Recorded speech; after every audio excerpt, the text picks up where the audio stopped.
সাইফুল হত্যার ঘটনায় সরকারের পদক্ষেপে সন্তোষ। সম্প্রীতি নষ্ট করতে পারবে না কেউ, মন্তব্য হাইকোর্টের। চট্টগ্রামে আইনজীবীদের কর্মবিরতি। কয়েক ঘন্টার ব্যবধানে বৈষম্য বিরোধী আন্দোলনের আহ্বায়ক হাসনাতের গাড়িতে এবার পিকআপ ভ্যানের ধাক্কা, সুষ্ঠু তদন্তের দাবি। দেশে প্রথমবারের মতো একসঙ্গে ডেঙ্গু, চিকুনগুনিয়া, জিকা ভাইরাস আক্রান্তে উদ্বেগ। বেশি ঝুঁকিতে অন্তঃসত্ত্বা নারী। এবং নেতৃত্ব শূন্য আর অসমাপ্ত কমিটি নিয়ে ১৭তম দিনে বিসিবি। ৩ মাসের বেশি সময়েও হয়নি স্থায়ী কমিটির বৈঠক।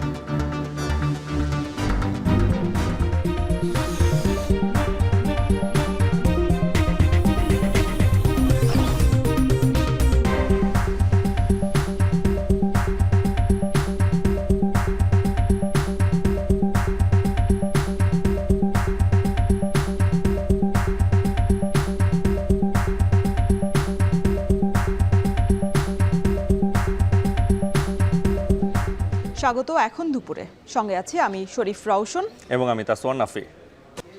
চট্টগ্রামে আইনজীবী হত্যার ঘটনায় সর্বোচ্চ গুরুত্ব দিয়ে প্রয়োজনীয় পদক্ষেপ নিচ্ছে অন্তর্বর্তী সরকার। এ বিষয়ে হাইকোর্টকে অবহিত করেছেন রাষ্ট্রপক্ষের আইনজীবী। সরকারের পদক্ষেপে সন্তুষ্ট উচ্চ আদালত। বৃহস্পতিবার বিচারপতি ফারাহ মাহবুব ও বিচারপতি দেবাশিস রায় চৌধুরী হাইকোর্ট বেঞ্চে ইসকন নিষিদ্ধ চেয়ে করা আবেদনের শুনানি হয়। এ সময় রাষ্ট্রপক্ষ জানায়, মঙ্গলবার চট্টগ্রাম আদালত চত্বরে এপিপি সাইফুল ইসলাম হত্যার ঘটনায় পুলিশ ৩টি মামলা করেছে। এখন পর্যন্ত গ্রেপ্তার করা হয়েছে ৩৩ জনকে। এ সময় কারো যেন ক্ষতি না হয় সে বিষয়ে গুরুত্ব দিতে বলেছেন বিচারপতি। দেশে ধর্মীয় সম্প্রীতি কেউ নষ্ট করতে পারবে না মন্তব্য করে হাইকোর্ট বলেন, ইসকন নিষিদ্ধে আদালতের হস্তক্ষেপের প্রয়োজন নেই। সিসিটিভি ফুটেজ দেখে অলরেডি 3টা মামলা হয়েছে। একটা মামলা 30 জনকে গ্রেপ্তার করা হয়েছে, আরেকটা মামলা 6 জনকে গ্রেপ্তার করা হয়েছে এবং বাকিটা আন্ডার ইনভেস্টিগেশন আছে। দেখে সিসিটিভি ফুটেজ দেখে পর্যায়ক্রমে তারা তাদের কার্যক্রম চালিয়ে যাচ্ছে। সাংবিধানিক দায়িত্ব রাষ্ট্রযন্ত্র খুব ভালোভাবে দায়িত্ব পালন করতেছে। কোর্টের সাথে স্যাটিসফাইড। আমাদের ডেপুটি জেনারেল যিনারা আছেন ওনারাও আইন শৃঙ্খলা পরিস্থিতি নিয়ে স্যাটিসফাইড।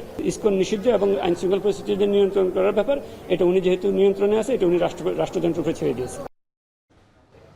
এদিকে চট্টগ্রামে আইনজীবী সাইফুল ইসলাম আলিফ হত্যার ঘটনায় চিন্ময় কৃষ্ণকে আসামি করার দাবি জানিয়েছেন আইনজীবীরা। তার জামিনের শুনানিতে কোনো আইনজীবী অংশ নিলে তা প্রতিহতেরও ঘোষণা দিয়েছে তারা। হত্যার প্রতিবাদে দ্বিতীয় দিনের মতো আদালতে কর্মবিরতি সহ নানা কর্মসূচি চলছে। ঘটনার শোক এবং ভয়াবহতায় এখনও থমথমে পরিবেশ আদালত পাড়া। ব্যাহত বিচার কার্যক্রম। বিস্তারিত জানাচ্ছেন ফাইসাল করিম। ফাঁকা পড়ে আছে আজলাস, করিডোরে নেই চেনা ব্যস্ততা, আইনজীবীদের কক্ষে ঝুলছে তালা। বৃহস্পতিবার সকাল 10টার চিত্র এটি। আদালতে এ সময় শত শত মানুষের ভিড় থাকার কথা থাকলেও আজ যেন চারিদিকে মাতম, নীরবতার প্রতিবাদ। এ সময় সীমিত আকারে বিচার কার্যক্রম চলায় ভোগান্তিতে পড়েন বিচার প্রার্থীরা। আইনজীবী সাইফুল হত্যাকাণ্ডের প্রতিবাদে দিনব্যাপী কর্মসূচির অংশ হিসেবে কর্মবিরতি পালন করছেন আইনজীবীরা। আদালত চত্বর, আইনজীবীদের ভবন ও বিভিন্ন স্থাপনায় কালো পতাকা উত্তোলন করা হয়। মানববন্ধন ছাড়াও দিনব্যাপী রাখা হয় নানা কর্মসূচি। আইনজীবীরা কোনো মামলা শুনানি করবে না এবং আমাদের আজকের সিদ্ধান্তের উপর নির্ভর করবে পরবর্তী কার্যক্রম কি হবে। আমরা 2 দিনের জন্য আদালতের কোনো কার্যক্রম আমরা অংশগ্রহণ করছি না এবং বিচারকরা আমাদের সাথে একত্রতা পোষণ করেছেন। বৃহস্পতিবার সকাল 11টায় আদালতের জেলা প্রশাসক চত্বরে মানববন্ধনের ঢল নামে প্রতিবাদী আইনজীবীদের। শোকের ভাষা রূপ নেয় বিক্ষোভে। বিচার দাবিতে মুহুর্মুহু স্লোগানে প্রকম্পিত হয় আদালত পাড়া। এ সময় হত্যার ঘটনায় উস্কানি দাতা হিসেবে ইসকন নেতা চিন্ময় কৃষ্ণকে আসামি করার দাবি জানায় জেলা আইনজীবী সমিতি। পাশাপাশি তার জামিন শুনানিতে আদালতে কোনো আইনজীবী দাঁড়ালে তা প্রতিহতের ঘোষণাও আসে। সাইফুল ইসলাম আলিফ তার হত্যার বিচার আমরা অবিলম্বে ইনশাআল্লাহ মাটিতে আদালতে আমরা নিষ্পত্তি করার চেষ্টা করব। চিন্ময় দাসকে জেলখানায় নাকি ডিভিশন দেওয়া হয়েছে। সিনিয়র জেল সুপারকে আমি অনুরোধ করব, আপনি সেই ডিভিশন প্রত্যাহার করবেন। অ্যাটর্নি জেনারেল মহোদয়ের কাছে আমার অনুরোধ থাকবে, এই ধরনের সন্ত্রাসী সংগঠন ইসকনকে বাংলাদেশ থেকে নিষিদ্ধ করা হোক। এদিকে আদালত চত্বরে নিরাপত্তা বাড়াতে অতিরিক্ত পুলিশ মোতায়েন করা হয়েছে। জোরদার করা হয়েছে সেনাবাহিনীর টহল। অন্যদিকে আইনজীবী হত্যার ঘটনায় বৃহস্পতিবার পূর্ব নির্ধারিত অবকাশকালীন প্রীতি সমাবেশ বাতিল করেছে আইনজীবী সমিতি। ফাইসাল করিম, এখন চট্টগ্রাম। চট্টগ্রাম আইনজীবী হত্যার বিষয়ে আরও জানাতে এই মুহূর্তে আমাদের সাথে যুক্ত হচ্ছেন সহকর্মী ফাইসাল করিম। ফাইসাল, আইনজীবী হত্যা মামলায় নতুন করে আরও কোনো গ্রেপ্তার বা আটক আছে কিনা জানাবেন, কি বলছে পুলিশ?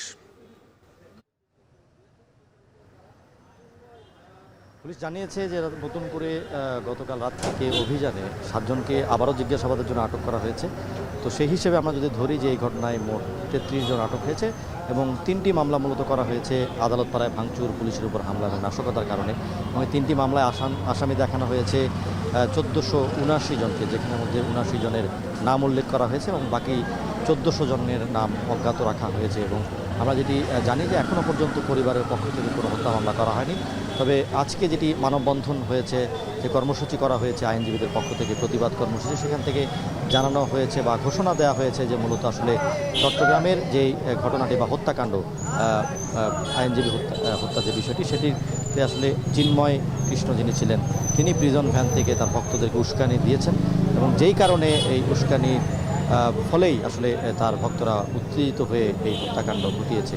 এবং সেই হিসেবে আসলে আইনজীবীরা তাকেও হত্যা মামলার আসামি করার জন্য দাবি জানিয়েছেন। এবং আগামী যে শুনানি আছে চিন্ময় কৃষ্ণের 3 তারিখ শুনানি হওয়ার কথা রয়েছে, জামিন শুনানি, সেই শুনানিতে যদি কোনো আইনজীবী দাঁড়ায় কিংবা শুনানির জন্য যদি কোনো প্রস্তুতি থাকে, সেটি তারা প্রতিহত করার ঘোষণা দিয়েছেন আইনজীবীরা। এবং তারা অনেকেই আহ্বান করছেন যে 3 তারিখও যাতে আবার কর্মবিরতি দেওয়া হয়। চিন্ময় কৃষ্ণের জামিনের যেই কর্মসূচি বা কর্মকাণ্ড সব কিছু প্রতিহত করার পাশাপাশি তারা ইসকনকে নিষিদ্ধের দাবি জানিয়েছেন। ইসকনের যেই সদস্যরা এই হত্যাকাণ্ডে করেছে বলে তারা দাবি করছেন, তাদের দ্রুত বিচারের আওতায় এনে সুষ্ঠু বিচার তারা দাবি করছেন। এবং আমরা দেখেছি যে আজকে চট্টগ্রামে এই আদালত পাড়া ছাড়াও চট্টগ্রামের বিভিন্ন স্থানে বাড়তি আইন শৃঙ্খলার একটি ব্যবস্থা ছিল এবং পুলিশের পাশাপাশি চট্টগ্রাম আদালতে সেনাবাহিনী টহল দেখেছি, নিয়মিত বিজিবি আছে এবং চট্টগ্রাম নগরীতেও সেনাবাহিনী এবং বিজিবির টহল ছিল। এবং তবে এই ঘটনাকে ঘিরে যে নাশকতার সংখ্যা, সেটি আসলে সেভাবে সংখ্যাটা সেভাবে সত্য হয়নি। এবং দেখেছি যে আসলে চট্টগ্রামের আদালত পাড়ায় শুধুমাত্র আইনজীবীদের উপস্থিতি ছিল। এক্ষেত্রে ইসকনের সদস্যরা যদিও কঠোর কর্মসূচির ঘোষণা দিয়েছে, তাদের কোনো উপস্থিতি আমরা চট্টগ্রাম বা আদালত পাড়ায় দেখিনি।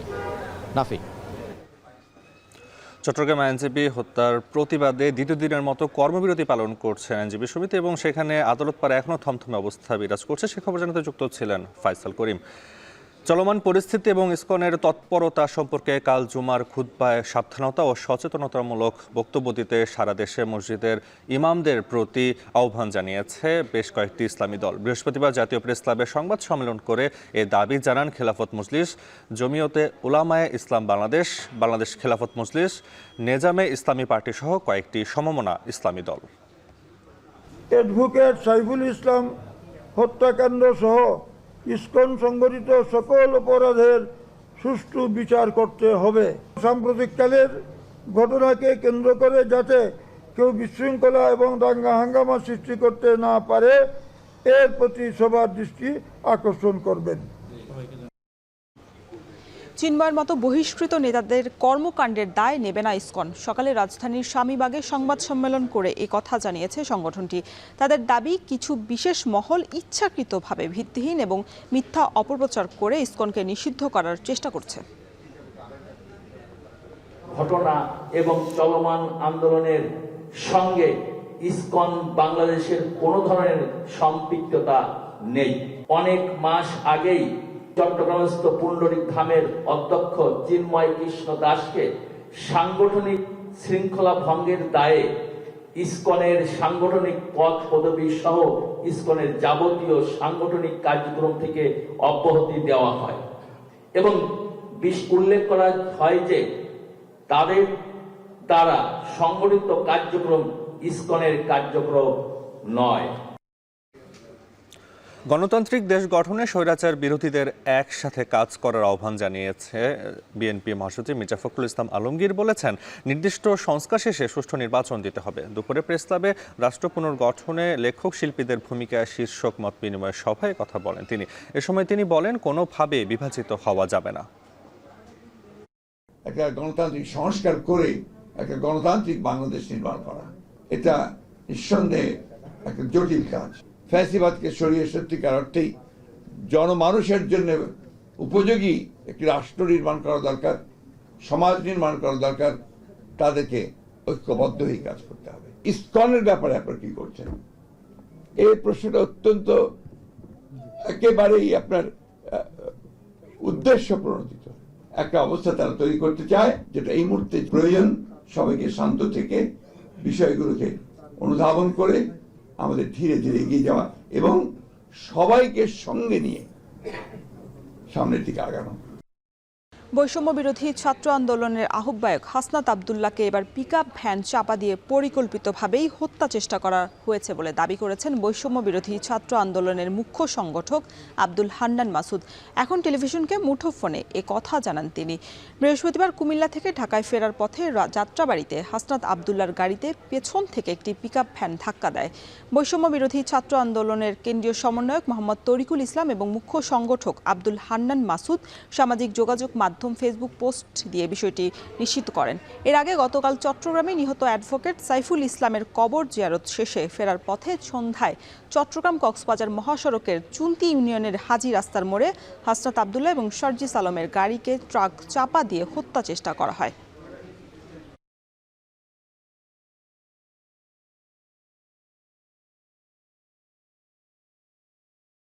গতকালকে একবার হত্যা চেষ্টায় ব্যর্থ হয়ে আজকে আবারও হত্যা চেষ্টা করে। হাসনাত আবদুল্লাহ ভাইয়ের গাড়িতে একটি ট্রাক এসে ধাক্কা দেয় এবং জ্যাম থাকার কারণে উনি কোনো মতে বেঁচে যান। এভাবেই মূলত টার্গেট কিলিং মিশনে নেমেছে ভারতীয় র এবং ইসকনের সহযোগিতায় আমাদের মনে হচ্ছে। আমরা সরকারের কাছে আহ্বান জানাচ্ছি, দ্রুত তদন্ত করে এগুলোর পিছনে কারা আছে তাদেরকে যেন খুঁজে বের করে। দেশে এবারই প্রথম একসঙ্গে ডেঙ্গু, চিকুনগুনিয়া ও জিকা ভাইরাস আক্রান্ত হওয়ায় উদ্বেগ বাড়ছে। বিশেষজ্ঞরা বলছেন, এডিস নিধনে ব্যর্থ হলে এই 3 ভাইরাস একসঙ্গে সংকট আরও বাড়তে পারে। এদিকে জিকা ভাইরাসে অন্তঃসত্ত্বা নারীরা বেশি ঝুঁকিতে থাকায় তাদের সতর্ক থাকার পরামর্শ চিকিৎসকদের। প্রতিদিন ডেঙ্গুতে প্রাণহানির মধ্যে নতুন করে শঙ্কা বাড়িয়েছে জিকা ভাইরাস। চলতি বছরে গত 3 মাসে নারী পুরুষ মিলে অন্তত 8 জন শনাক্ত হবার খবর পাওয়া গেছে। ডেঙ্গুর মতো এডিসের মাধ্যমে ছড়ালেও জিকা ভাইরাস গর্ভবতী নারীর গর্ভজাত সন্তানকে ক্ষতিগ্রস্ত করতে পারে। কোনো কোনো ক্ষেত্রে গর্ভের নবজাতকের মৃত্যুও ঘটতে পারে বলে আশঙ্কা আইইডিসিআর-এর। জিকা যদি প্রেগনেন্ট ওমেনে হয় সেক্ষেত্রে 5 থেকে 15% কেসে যে শিশুটা জন্ম হয় সেটার কিছু কনজেনিটাল অ্যানোমালি থাকতে পারে। এর মধ্যে মারাত্মক যেটা সেটা হচ্ছে মাইক্রোসেফালি বলে, অর্থাৎ মাথা এবং ব্রেনের সাইজ ছোট হয়, সেই জন্য বাচ্চার ডেভেলপমেন্টাল যে প্যারামিটারগুলো সেগুলো অপটিমাম লেভেলে হয় না, অর্থাৎ সারা জীবনই বাচ্চাটাকে এই সমস্যাটা বয়ে বেড়াতে হয়। প্রাপ্তবয়স্করা আক্রান্ত হবার পর শারীরিক সম্পর্কেও নারীর শরীরে ছড়াতে পারে জিকা ভাইরাস। সেই নারী ওই সময় গর্ভাবস্থায় থাকলে আক্রান্ত হতে পারে শিশুও। এছাড়া জিকার সঙ্গে গুলেনবারি সিনড্রোম বা এক ধরনের প্যারালাইসিসে আক্রান্ত হওয়ার ঝুঁকি রয়েছে। বড়দের যদি হয় তাহলে সেই ক্ষেত্রে এনকেফালাইটিস, জিবিএস এইগুলো হওয়ার সম্ভাবনা থাকে। তো যদি এরকম জিকা সাসপেক্টেড কেস থাকে, প্রেগনেন্ট ওমেনদের তাদের কাউন্সিলিং করাটা ইম্পর্টেন্ট। এবারই প্রথম বাংলাদেশে একই বছরে ডেঙ্গু, চিকনগুনিয়া এবং জিকা ভাইরাস শনাক্ত হয়েছে। 50-এর বেশি মানুষ বহু বছর পর চিকনগুনিয়াতে আক্রান্তের খবর পাওয়া গেছে। আগামীতে এডিস নিধনে ব্যর্থ হলে এডিসের মাধ্যমে ছড়িয়ে যাওয়া এই 3 রোগ একই সঙ্গে পুরো দেশকে পর্যদস্ত করতে পারে বলে আশঙ্কা বিশেষজ্ঞদের।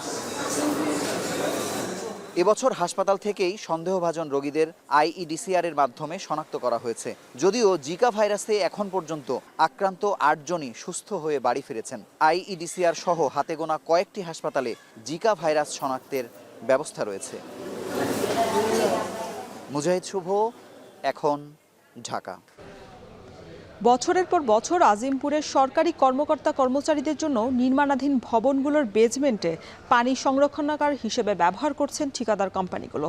তাদের দাবি, টাকা দিলেই সিটি কর্পোরেশনের মশক নিধন কর্মীরা ওষুধ ছিটিয়ে যায়। কোম্পানির নিজস্ব ব্যবস্থাপনায় নানা উদ্যোগ নিলেও নিয়ন্ত্রণ করা যাচ্ছে না মশার বিস্তার। তাতে ডেঙ্গু সহ জ্বরে আক্রান্ত হচ্ছেন শ্রমিকরা। বিস্তারিত জানাচ্ছেন দেলাওয়ার দোলন। নগরী জুড়ে বইতে শুরু করেছে শীতের আমেজ। এবছর নভেম্বরের শেষ দিকে এসেও ডেঙ্গুতে মৃত্যুতে কোনো দিন রেকর্ড করছে। এর কারণ খুঁজেছি আমরা আজিমপুর সরকারি স্টাফ কোয়ার্টারের এই সকল নির্মাণাধীন ভবন ঘুরে দেখা যাচ্ছে প্রত্যেকটি ভবনের নিচে এইভাবে পানি জমেছে, আর এখানে প্রত্যেকটি ভবনকেই মশার হটস্পট হিসেবে চিহ্নিত করা যেতে পারে। সরেজমিনে দেখা যায় 20 তলা বহুতল ভবনের 18টি ভবন নির্মাণাধীন রয়েছে এখানে, যার মধ্যে 4টি ভবনের নির্মাণ কাজ চলছে পুরোদমে, যেগুলোর বেসমেন্টের অংশ ব্যবহার করা হচ্ছে পানি সংরক্ষণাগার হিসেবে। বহুতল ভবন নির্মাণ কাজের জন্য আলাদা পানি সংরক্ষণাগার রাখার নিয়ম থাকলেও বছরের পর বছর এ নিয়মের বালাই নেই। শ্রমিকরা বলছেন অনেকেই জ্বরে আক্রান্ত হচ্ছেন। বিল্ডিংয়ে মানুষকে মশা কামড়ায়, সাইডে মশা কামড়ায়, এক জায়গায় বসে থাকলেও মশা কামড়ায়। 2-3 দিন আগে একজনে দেশে চলে গেছে এরকম জ্বর, আজকে 2 সপ্তাহ ধরে কাজ করতে পারতেছে না। ওরা আরেকজনে কালকে চলে গেছে। 6 মাস ধরে অনেক মশা দেখতেছি এখানে, কাজের মতন মনে করা যায় না, দিন দুপুরে কামড়ায় মশা। নির্মাণ কাজের সঙ্গে সংশ্লিষ্টরা বলছেন মশক নিধনে সিটি কর্পোরেশনকে নিয়মিত টাকা দিয়ে থাকেন তারা, এর বিনিময়ে ওষুধ ছিটিয়ে যায় মশক কর্মীরা। বেসমেন্টে পানি জমে থাকার দায় স্বীকার করে বলছেন নির্ধারিত পানি সংরক্ষণাগারের সামান্য পানি দিয়ে বহুতল ভবনের কাজের জন্য যথেষ্ট নয়। এখন কিন্তু পানি নাই, আমরা আগে কিন্তু পানি এটা রাখছি, কারণ এত বড় একটা বিল্ডিং এইসব ওই ইয়ার পানি দিয়ে এটা হয় না, বুঝলেন। আমরা এই বৃষ্টির পানি ধরে রাখছি, এই পুকুরের পানি ধরে রাখছি, সপ্তাহে 2 বার আসে। ইনকেস যদি মনে করেন 1 সপ্তাহ না আসে, আমরা ডেকে আনি। বিশেষজ্ঞরা বলছেন মশক ব্যবস্থাপনার বিজ্ঞানভিত্তিক পদক্ষেপের পাশাপাশি হটস্পট চিহ্নিত করতে হবে, তাহলেই কমবে ডেঙ্গু সংক্রমণ ও মৃত্যু। দেলোয়ার দোলন, এখন, ঢাকা। এখন দুপুর।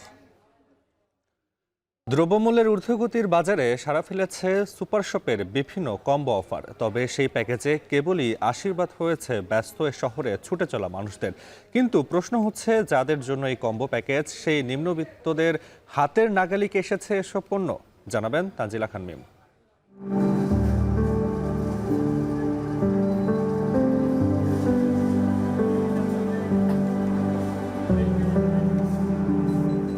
প্রতিনিয়তই বাড়ছে নিত্যপণ্যের দাম, আবার কখনো লাফিয়ে লাফিয়ে বাড়ছে ভোগ্যপণ্যের দর।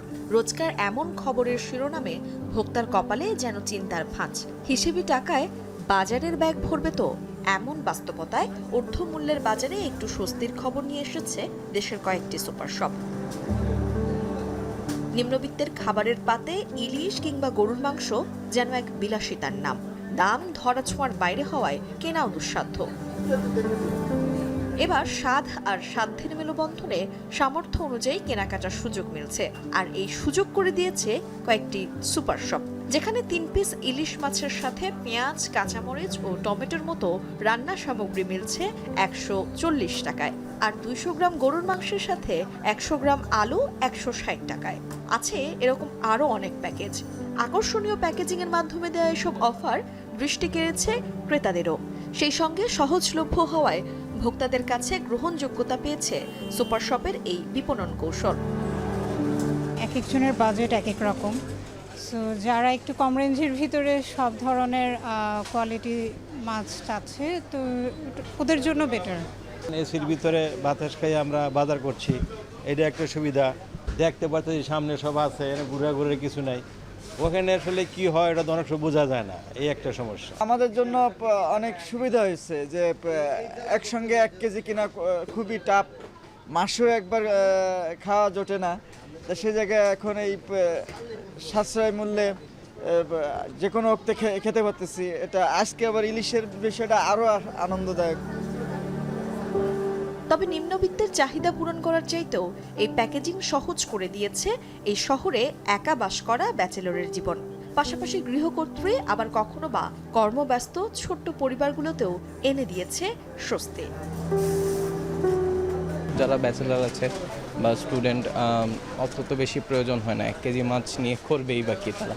তো সেই হিসেবে এই প্যাকেজটা বেশ আকর্ষণীয় মনে হয়েছে আমার। আমাকে মাছটা কাটতে হবে না। সেকেন্ড অফ অল, আমার বাসায় ইলিশ মাছের মাথাটা একদমই খাওয়া হয় না, সো এই দিক থেকে আমি মনে করতেছি এটা আমার জন্য খুবই উইন উইন একটা সিচুয়েশন। 2টা হ্যাসেল প্লাস মানিটারি একটা সেভিংস তো হচ্ছেই। দ্রব্যমূল্য ঊর্ধ্বগতির কারণে আমাদের এই ইনিশিয়েটিভটা নেওয়া হয়েছে, যেখানে অনেক সাড়া পেয়েছে। অনেকেই হয়তো ধরেন 1 কেজি গরু লাগবে না, তার ফ্যামিলি ছোট, তারপরে ব্যাচেলর স্টুডেন্টস তাদের জন্য বেসিক্যালি এই কম্বো অফারটা করা। বিশেষজ্ঞরা বলছেন সুপার শপের এই বিপণন পদ্ধতিতে কোনো শুভঙ্করের ফাঁকি দেখিয়ে যেন চাপা না দেওয়া হয় নিম্নবিত্ত বা মধ্যবিত্তের আমিষ খাওয়ার স্বপ্ন। এটা হচ্ছে কি সময়ের দাবি, একটা কথা বলে না, সময়ের প্রয়োজনেই হয়তো বা স্বপ্ন ভেবেছে যে অ্যাটলিস্ট আমরা মানুষকে কিছুটা রিলিফ দেই। এই সুবিধাগুলো শুধুমাত্র কয়েকটা আউটলেটে না, সমগ্র বাংলাদেশের আউটলেটগুলিতে ছড়িয়ে দিতে হবে এবং বিশেষ করে গুলশান, বনানী, ধানমন্ডি এই আউটলেটগুলোতে না গিয়ে যেখানে আসলেই নিম্ন মধ্যবিত্তরা বা মধ্যবিত্ত বা দরিদ্র শ্রেণী থাকেন, যারা আসলেই এটা চায়, যেমন ধরেন গুলশান বা বনানীতে ওনারা ইচ্ছা করলে একটা বড় মাছ কিনতেই পারেন, 2 কেজি গরুর গোশত কিনতেই পারেন, তাদের জন্য এটা একটা ফ্যান্সি। তারা একটা নিল, রান্না করলো, ফেসবুকে পোস্ট করলো, সেটা আলাদা জিনিস। পকেট কাটার ভয়ে সুপার শপ এড়িয়ে চলে যে ভোক্তা, তার মনে কোনো দীর্ঘশ্বাস নয়, বরং স্বস্তি থাকতে হবে বছর জুড়েই। ক্ষেত্রে মূল্যটা এমন হতে হবে যে 1 কেজি গরুর মাংসের যে দাম ছিল, আমি 4 পিস বা 400 গ্রাম কিনছি বা হাফ কেজি কিনছি সব মানে সুপার শপের প্যাকেজে, সেখানে যেন ওই 1 কেজির দামটাই রিফ্লেক্ট না করে, ওটা যেন কম দামে হয়।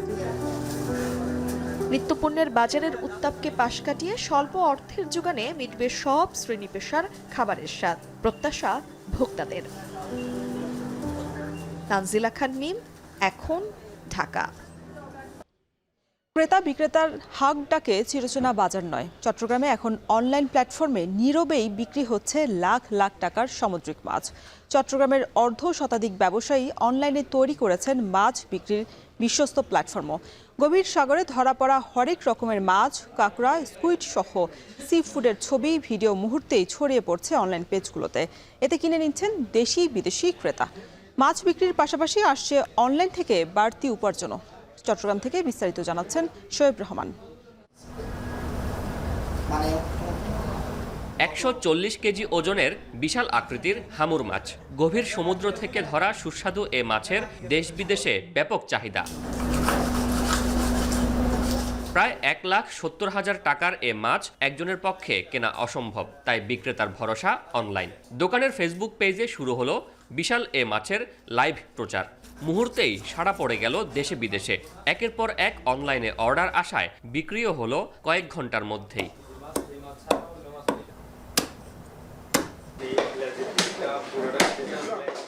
বাজারের চিরচেনা চিত্রের বিপরীতে এ যেন এক ভার্চুয়াল মাছের জগৎ। বিচিত্র সামুদ্রিক মাছ, কাঁকড়া, স্কুইড থেকে শুরু করে হরেক রকম মাছের সমাহার অনলাইন মাছ বাজারে। বন্দরনগরীর সদরঘাটে গড়ে উঠেছে অর্ধশতাধিক বিক্রয় কেন্দ্র, যাদের সবারই মূল বিক্রি অনলাইনে। দৈনন্দিন ব্যস্ততায় সময় মিলছে না বাজারে যাবার, কিংবা হঠাৎ বাসায় এসে হাজির মেহমান, কিন্তু ফ্রিজে নেই পর্যাপ্ত মাছ। এ অবস্থায় কি করবেন? এমন পরিস্থিতিতে আপনার ভরসা স্থল হয়ে উঠতে পারে অনলাইনে মাছ বিক্রির প্ল্যাটফর্মগুলো, যারা নিজেরাই নদী বা সাগরের এমন টাটকা সব মাছ পৌঁছে দিচ্ছে আপনার দোরগোড়ায়। গেল 4 থেকে 5 বছরে অনলাইন ভিত্তিক মাছের এমন বাজার গড়ে উঠেছে বেশ বড় আকারের। চট্টগ্রামেও দিনকে দিন জনপ্রিয় হয়ে উঠছে এমন অনলাইনে মাছের ব্যবসা। এসব দোকানে প্রথমে মাছের ছবি বা ভিডিও ধারণ করা হয়, যেন ক্রেতা মাছ সম্পর্কে একটি পরিপূর্ণ ধারণা পান। পরে সামাজিক যোগাযোগ মাধ্যমে সেসব পোস্ট করা হয় যথাযথ বর্ণনা দিয়ে।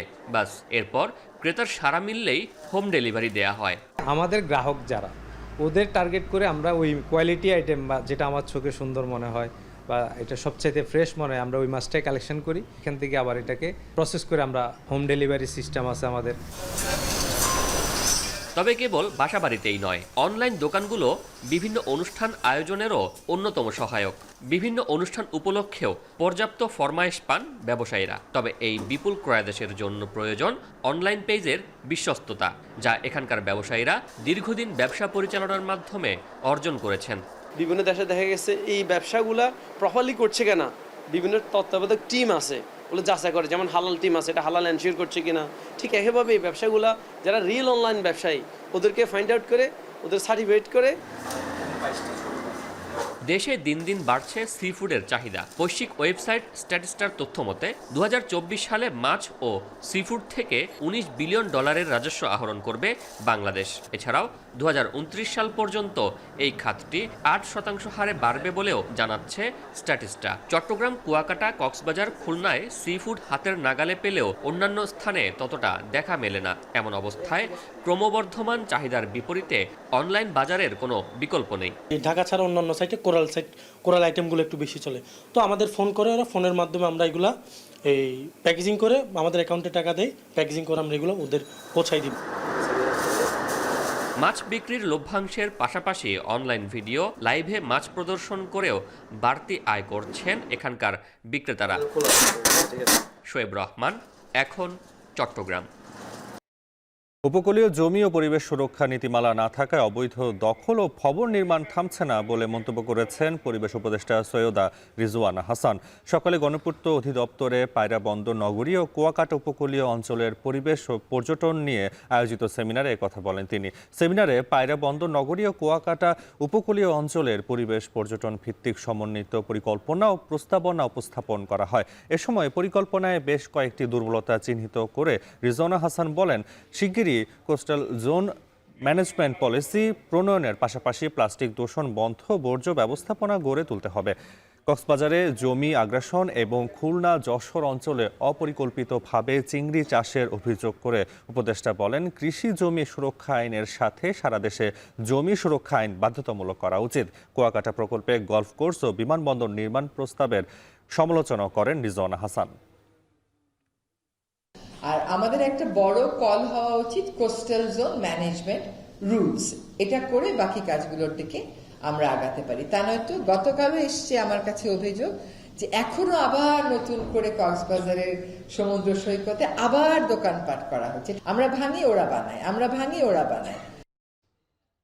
আইনজীবী সাইফুল ইসলাম হত্যার ঘটনায় হাইকোর্টকে অবহিত করার বিষয়ে কথা বলছেন রাষ্ট্রপক্ষের আইনজীবী। আমরা সরাসরি যুক্ত হচ্ছি সেখানে। যে পরিমাণ সহনশীলতা দেখিয়েছেন এবং এখনও দেখাচ্ছেন, এবং আমরাও সবাই বাংলাদেশের মুসলমান, হিন্দু, খ্রিস্টান, বৌদ্ধ যারা আছি সবাই একসাথে একটা সাম্প্রদায়িক সম্প্রীতির মধ্যেই সবসময় বড় হয়েছি এবং এখনও সেটা রয়েছে। বিদেশে যতই প্রোপাগান্ডা ছড়ানো হোক, আমরা সবাই জানি সত্যটা কি, যে আমাদের দেশে কোনো সংখ্যালঘু বা কেউ তাদের কোনো রকমের ভয় থাকার কোনো কারণ নেই। রিপাবলিক টিভিতে কিছু বললেই সেটি সত্য নয়। আইনজীবীকে যেভাবে নৃশংসভাবে হত্যা করা হলো, তাতে আরেকজন আইনজীবী ভীত সন্ত্রস্ত বা নিরাপত্তাহীনতার কারণে সর্বোচ্চ আদালতের কাছে আসাটা স্বাভাবিক কিনা? অবশ্যই স্বাভাবিক, কিন্তু এইখানে জিনিসটা যেটা, যে প্রত্যেককে তো ইন্ডিভিজুয়ালি কেউ নিরাপত্তা দিতে পারবে না, ঠিক আছে? এবং এটি কিন্তু দেখেন যে আমাদের স্বাধীনতার পরে বাড়িতে প্রথম এরকম একটা ঘটনা ঘটলো, ঠিক আছে? এর আগে পর্যন্ত কোনো আইনজীবী, ইয়েস, বাইরে হত্যাকাণ্ড হয়েছে, অন্য কোনো কারণে হয়েছে, সব কিছু তো রয়েছে, কিন্তু আদালতের মধ্যে এই ঘটনাটা প্রথম ঘটলো এবং এখন থেকে অবশ্যই সেরকম নিরাপত্তার ব্যবস্থা করতে হবে আদালতে, যাতে এরকম ঘটনা না ঘটে। আচ্ছা, দেশের সম্প্রীতির সাথে উনি কিন্তু পার্শ্ববর্তী দেশকে ইঙ্গিত করেছেন যে তাদের সাথে একটা সম্পর্ক আছে আমাদের, সেটা অব্যাহত থাকবে, কেউ ভাঙতে পারবে না, এরকম কথা। এটা তো একটা আসলে কি বলবো, আপনার কূটনৈতিক সম্পর্কের ব্যাপার, এবং এখান থেকে যতই আপনার বিভিন্ন রাজনৈতিক দল বলি, বিভিন্ন মতাবলম্বী লোকের কথা যদি বলি, তারা যদি চেষ্টা করে করার, আমার মনে হয় না যে একটি দেশের আন্তর্জাতিক, দুটি দেশের আন্তর্জাতিক সম্পর্ককে ভাঙন ধরানোটা এত সহজ। এটা কেউ, আজকে আমি এখানে দাঁড়িয়ে একটা দেশের বিরুদ্ধে কথা বললাম, তার মানে এই নয় যে ওই দেশ আমাদের সাথে কূটনৈতিক সম্পর্ক বা আমাদের বন্ধুত্বপূর্ণ সম্পর্ক ছিন্ন করবে। এবং সিমিলারলি ওখানেও যদি এরকম কেউ বলে, আমার মনে হয় না যে আমাদের সাথে তাদের সম্পর্ক ওই কারণে খারাপ হয়ে যাবে। জুলাই আগস্টে শহীদদের নিয়ে আপত্তিকর মন্তব্য করায় সাময়িক বরখাস্ত লালমনিরহাটের জেলা প্রশাসকের কার্যালয়ের সহকারী কমিশনার তাপসী তাবাসসুম উর্মিকে মানহানির মামলায় জামিন দিয়েছেন আদালত। সকালে Dhaka chief metropolitan magistrate CMM আদালতের মেট্রোপলিটন ম্যাজিস্ট্রেট মোহাম্মদ ইমরান আহমেদের আদালতে আত্মসমর্পণ করে জামিন আবেদন করেন তিনি। শুনানিতে বাদী পক্ষ তাপসীর জামিনের বিরোধিতা করে। পরে উভয় পক্ষের যুক্তিতর্ক উপস্থাপন শেষে আদালত এ মামলায় সাময়িক বরখাস্ত এই সরকারি আমলার জামিন আবেদন মঞ্জুর করেন। সাংবাদিকদের মামলায় বাদী জানান, তাপসীর জামিন হলেও পরবর্তী আইনি লড়াই চালিয়ে যাবেন তিনি। অর্থ আত্মসাতের মামলায় হলমার্ক গ্রুপের চেয়ারম্যান জেসমিন ইসলামকে জামিন দেননি আপিল বিভাগ। তার জামিন আবেদনটি 3 মাস পর শুনানির জন্য আসবে বলে আদেশে বলা হয়েছে। এর মধ্যে দুদকের তদন্ত প্রতিবেদন আদালতে জমা দিতে বলা হয়েছে। বৃহস্পতিবার প্রধান বিচারপতি ডক্টর সৈয়দ রেফাত আহমেদের নেতৃত্বে 5 বিচারপতির আপিল বিভাগ এ আদেশ দেন। আদালতে জেসমিনের পক্ষে শুনানি করেন ব্যারিস্টার রুহুল কুদ্দুস কাজল, আর দুদকের পক্ষে ছিলেন অ্যাডভোকেট আসিফ হাসান। এর আগে 2022 সালে জেসমিন ইসলামকে এই মামলায় জামিন না মঞ্জুর করেন হাইকোর্ট। এই আদেশের বিরুদ্ধে আপিল বিভাগে আবেদন করা হয়। ভুয়া এলসির বিপরীতে জনতা ব্যাংকের 85 কোটি 87 লাখ টাকা আত্মসাতের মামলায় হাইকোর্ট বিভাগ 2019 সালে তাকে রুল মঞ্জুর করে জামিন দেন। এর বিরুদ্ধে দুদক আপিল বিভাগে আবেদন করে। একই বছরের 16 জুন আপিল বিভাগ তার জামিন বাতিল করে 4 সপ্তাহের মধ্যে আত্মসমর্পণের নির্দেশ দেন। এরপর জেসমিন ইসলাম আত্মসমর্পণ করেন। পরে হাইকোর্টে জামিন আবেদন করলে আদালত রুল জারি করেন। ইসরায়েলের সঙ্গে হিজবুল্লাহর যুদ্ধবিরতি কার্যকরের পর ঘরে ফিরতে শুরু করেছে লেবানিজরা। সীমান্তসহ বিভিন্ন শহরের সড়কে টহল দিয়েছে ইসরায়েলি ও লেবাননের সামরিক বাহিনী। ইসরায়েল ও লেবানন সীমান্তের উত্তরাঞ্চলে সামরিক যান নিয়ে টহল দিচ্ছে ইসরায়েলি সেনারা। তাদের তত্ত্বাবধানেই ঘরে ফিরতে শুরু করেছে লেবাননের বাসিন্দারা। বন্ধ আছে রকেট ও ক্ষেপণাস্ত্র হামলা। যুদ্ধবিরতি কার্যকরের একদিন পরই দক্ষিণ লেবাননে অতিরিক্ত লেবানিজ সেনা মোতায়েন করা হয়েছে। ইসরায়েল বলছে, লেবাননে তাদের সামরিক অভিযানের অন্যতম লক্ষ্য ছিল লেবাননে আশ্রয় নেয়া 60,000 ইসরায়েলিকে নিরাপদে ফিরিয়ে নেয়া। হিজবুল্লাহর হামলায় সীমান্ত এলাকা থেকে তারা পালিয়ে লেবাননের বিভিন্ন শহরে আশ্রয় নিয়েছিল। যুদ্ধবিরতির এই চুক্তিতে মধ্যপ্রাচ্য সংকটে আশার আলো হিসেবে দেখছেন জাতিসংঘ মহাসচিব অ্যান্তোনিও গুতেরেস।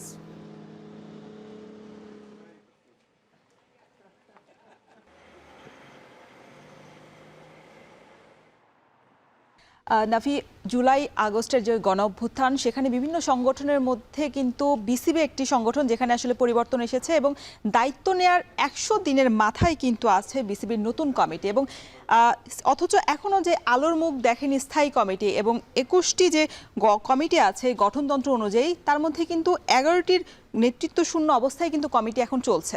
রওশন, আরেকটি বিষয় হচ্ছে 25টি পরিচালক পদের মধ্যে শূন্য রয়েছে 15টি পদ। তাহলে কিভাবে চলছে বিসিবি বা কারাই বা চালাচ্ছে, সে বিষয়ে বিস্তারিত জানাবেন রেদন শাওন।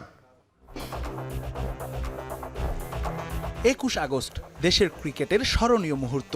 এক যুগের বেশি সময় ধরে ক্রিকেট বোর্ডে চলা স্বৈরশাসনের অবসান ঘটিয়ে সভাপতির চেয়ারে বসেন সাবেক অধিনায়ক ও সাবেক প্রধান নির্বাচক ফারুক আহমেদ। এরপর কেটে গেছে দীর্ঘ সময়। দেশের সাবেক অধিনায়ক নতুন দায়িত্বে হাঁকাতে চলেছেন সেঞ্চুরি। দায়িত্বের শুরুতেই চ্যালেঞ্জ ছিল অস্থিরতা কাটিয়ে দ্রুতই ক্রিকেটে ফেরাতে হবে প্রশান্তির হাওয়া। প্রত্যাশা ছিল পালাবদলের পর অন্য পরিচালকরা পালিয়ে গেলেও থেকে যাওয়া 7 পরিচালককে নিয়ে পাড়ি দিতে হবে বন্ধুর পথটা। তবে দিন যত গড়িয়েছে ক্রিকেটে এসেছে একের পর এক ঝড়ের ঝাপটা। কখনো নারী বিশ্বকাপ নিয়ে অস্থিরতা, তো কখনো বিপিএল এর নতুন আসর মাঠে গড়ানো নিয়ে শঙ্কা। সাকিবের দেশে ফেরা নিয়ে নানামুখী চাপ তো ছিলই। এর সবই ফারুক আহমেদ সামলেছেন একা হাতে, জাতীয় ক্রীড়া পরিষদ মনোনীত আরেক পরিচালক নাজমুল আবেদিন ফাহিমকে সাথে নিয়ে। তবে সবকিছুতেই এ দুজনের সম্পৃক্ততা মোটা দাগে তৈরি করেছে প্রশ্ন। তবে কি এখনো আগের মতোই চলছে দেশের ক্রিকেট বোর্ড? আইসিসির যেই ফ্রেমওয়ার্ক আছে তার মধ্যে থেকে নিয়মতান্ত্রিকভাবে আমরা বিসিবিতে পরিবর্তনটা এনেছি এবং এটা বাস্তব যে জোড়াতালি দিয়ে চলছে। নতুন বাংলার ক্রীড়া উপদেষ্টার বলা বিশৃঙ্খলা খুঁজতেই চোখে পড়ে অসঙ্গতি। গঠনতন্ত্রে বলা 21টি স্থায়ী কমিটির দায়িত্ব বন্টন না করেই চলছে বিসিবি। ক্রিকেট বোর্ডের এক সূত্র নিশ্চিত করেছে 21টি কমিটির মধ্যে 7 পরিচালককে দেয়া হয়েছে 8টি কমিটির দায়িত্ব। পরিচালক না হলেও বিসিবির গুরুত্বপূর্ণ 3টি কমিটির দায়িত্ব সামলাচ্ছেন দেশের সাবেক 3 ক্রিকেটার। এ তো গেল 10টি কমিটির হিসাব।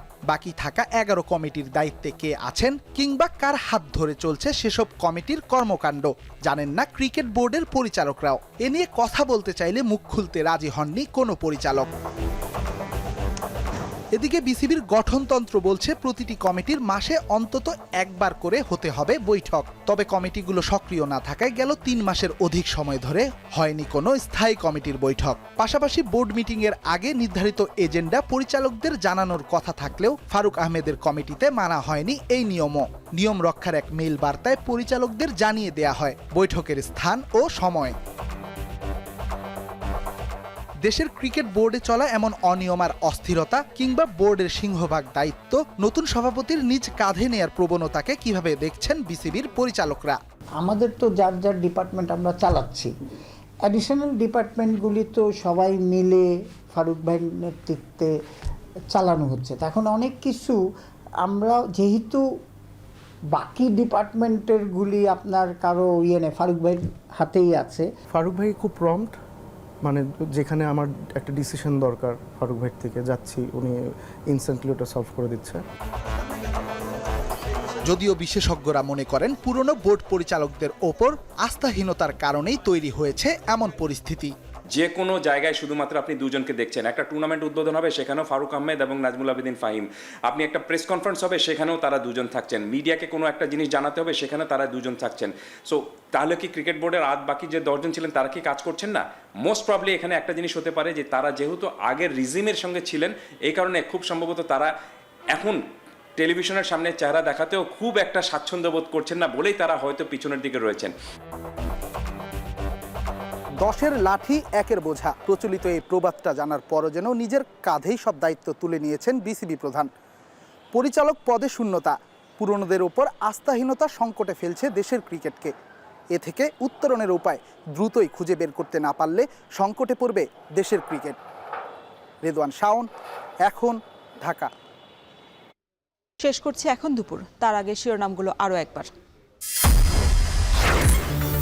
সাইফুল হত্যার ঘটনায় সরকারের পদক্ষেপে সন্তোষ, সম্প্রীতি নষ্ট করতে পারবে না কেউ, মন্তব্য হাইকোর্টের। চট্টগ্রামে আইনজীবীদের কর্মবিরতি। কয়েক ঘন্টার ব্যবধানে বৈষম্য বিরোধী আন্দোলনের আহ্বায়ক হাসনাতের গাড়িতে এবার পিকআপ ভ্যানের ধাক্কা, সুষ্ঠু তদন্তের দাবি।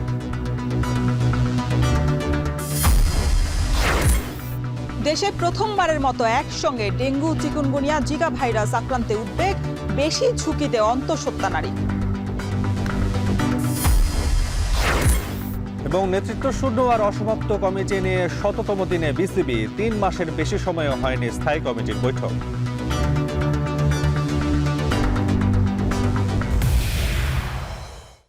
এই ছিল এখন দুপুরের আয়োজনে। এখন টেলিভিশন ওয়েবসাইটে দেখতে ভিজিট করুন www.ekon.tv। এছাড়া ফেসবুকে দেখতে ভিজিট করুন facebook.com/tv.ekon এবং ইউটিউবে দেখতে ভিজিট করুন youtube.com/c/ekontv।